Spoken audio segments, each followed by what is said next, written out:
I think that one of the most underrated hazards in medicine is that of biohazardous waste. It's a terrible thing for accidentally get HIV, just being careless. Everyone's step is important because someone depends upon them making that right decision in order for others not to get injured.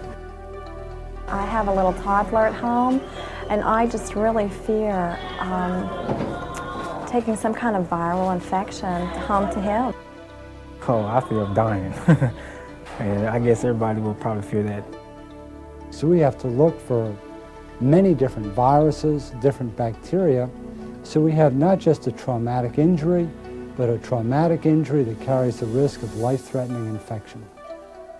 Doctors, medical staffs, nurses, environmental services employees, anyone who comes into contact with biomedical waste harbors some type of fear about being infected with the human immunodeficiency virus, HIV, or hepatitis. If you were exposed to the potentially infectious agents of biomedical waste, even if you aren't found to be infected with HIV, hepatitis, or any other number of life-threatening diseases, the mental anguish and worry can be almost unbearable.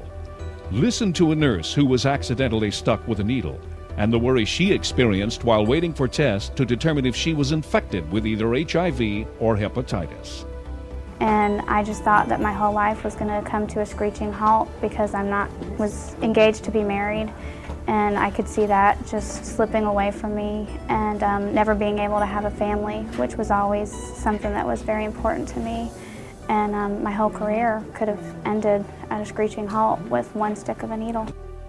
According to the nurse, she did not contract an infectious disease, but she says the mental anguish and anxiety were an unspeakable price to pay.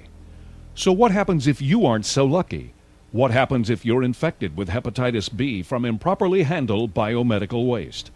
An epidemiologist for 7 Florida hospitals says, in that group with chronic active hepatitis, a substantial number will go on to develop cirrhosis and die.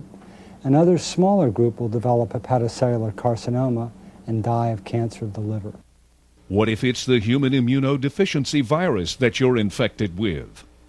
Traditionally, there's an 8-year period where the person is asymptomatic.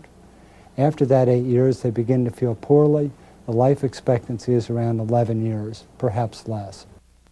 Under the Florida Law and Administrative Code 64E-16, the Florida Department of Health has been given jurisdiction for regulating those who generate, transport, store,